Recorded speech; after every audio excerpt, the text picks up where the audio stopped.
Buenas tardes, mi nombre es Esmeralda Suárez de la sección A del segundo semestre y a continuación se les presentará la auscultación de los campos pulmonares.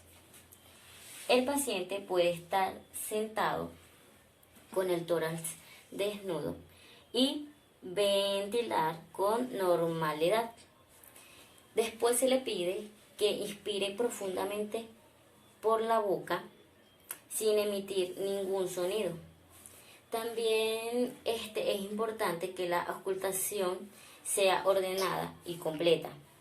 Además, es importante que comparemos lo que escuchamos de un lado con el otro.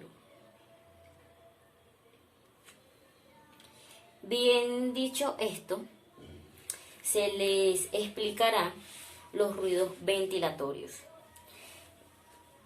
En el cuello se percibe el soplo traqueobronquial,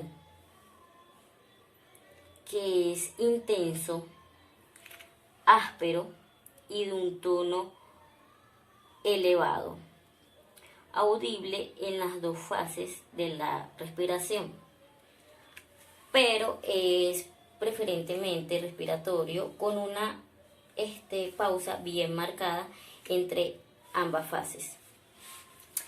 El ruido broncovesicular. Palpamos hasta encontrar el tercer y cuarto